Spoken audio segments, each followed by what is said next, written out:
In this lesson, we're going to implement the HTTP verbs and actions inside this songs controller. But before this, let's get a list of songs and just initialize this.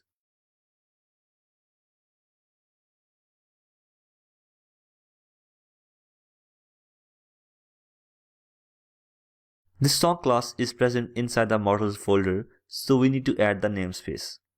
I'm going to show you how to add the namespace.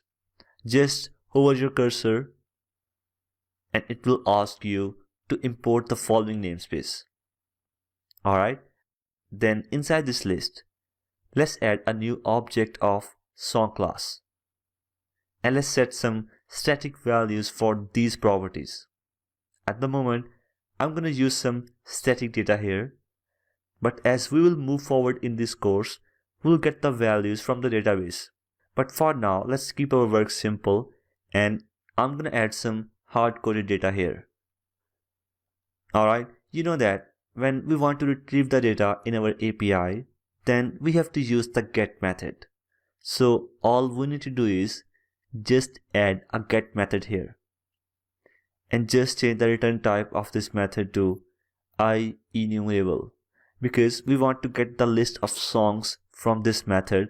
So that's why I have changed the return type to IEnumerable. And then simply return the songs list. Also, let me add the HTTP get attribute on top of this method.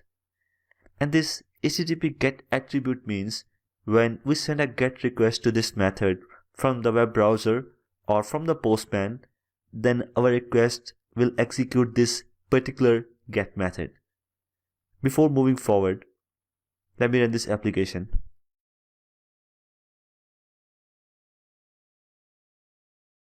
Now if you're using .NET 5, then you'll see the Swagger API documentation inside the web browser. We'll come to this Swagger later in this course. First, we'll simply copy the root address of our web app URL and then open the Postman tool. Here we will pass the URL, and along with that, we'll pass the route URL. Now what is route URL? If we go to the controller, then on the top of the controller, you'll see this route attribute which contains the API and the controller. In the controller, we need to pass the name of the controller. Okay, in the Postman, let's use API/ and pass the name of the controller, which in our case is the songs controller. Don't pass the keyword controller because that's just a naming convention, and songs is actually our controller name. Okay, now as we said earlier, we have different HTTP verbs like get, post, put, and delete.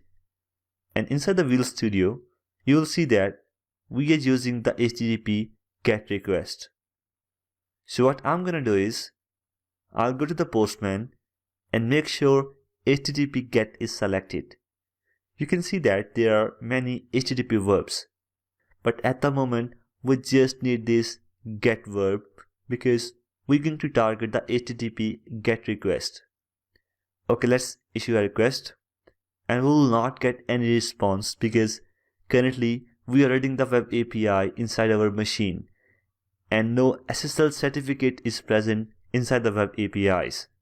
That's why we are not getting any response. So what we're gonna do is, we'll go to the settings of the Postman, and there, let's turn off the SSL certificate verification. Once again, send the request, and here we go. This time, we'll get the data in the JSON format. Alright, if we copy this URL and paste it inside the web browser and hit enter, then we'll get the data here as well. Now if we'll get the same result in the web browser, then why we are using the Postman? Well, Postman is a really nice tool for API testing, and our web browser only support get method. If we have post, put, and delete requests, then we cannot test those requests inside the web browser directly. Obviously we can, but we have to use some additional tools just like this Swagger. Alright, that's all from the GET request. Now let's try to implement the POST request in the next lesson.